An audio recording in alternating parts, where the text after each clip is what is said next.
Au moment où la lance allait toucher sa cible, Connor bondit soudain et S empara de la lance. Il roula rapidement au sol pour éviter le coup fatal.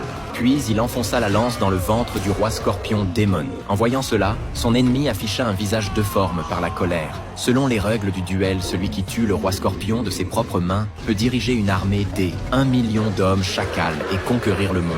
Mais à cet instant, tout était déjà trop tard.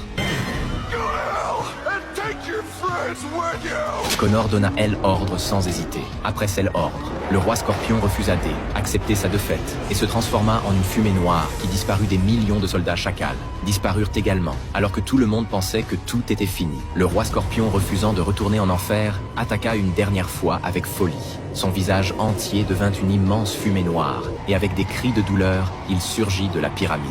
Mais tout cela fut inutile, le dieu de la mort. Anubis le ramena rapidement en enfer. La pyramide privée de pouvoir magique commença à s'effondrer de l'intérieur. À ce moment, Connor et Ramon faillirent tomber dans El Abîme.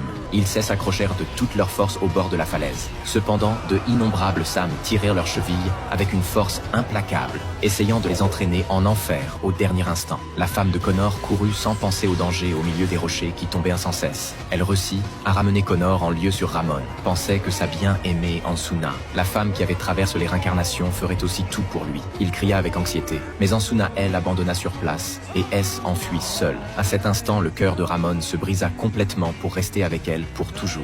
Il avait subi les pires punitions de l'Égypte ancienne, mais au final, il ne recut que la trahison. Le désespoir envahit son cœur. Il sauta de la falaise, mettant fin à sa vie. Pleine de fautes en même temps, la froide Ansuna ne put pas échapper au jugement du destin. Elle ne s'était pas enfuie très loin, lorsqu'elle tomba dans un tunnel rempli de scorpions venimeux. Lorsque Connor sortit enfin de la pyramide avec sa famille, ils constatèrent que le vaste oasis était en train d'être englouti rapidement par la pyramide. Sans autre choix, ils ne purent que grimper vers le sommet de toute leur force. Malgré cela, ils risquaient encore d'être engloutis par le désert. Au moment du désespoir total, ils se serrèrent l'un contre l'autre, attendant la mort, en silence, à cet instant.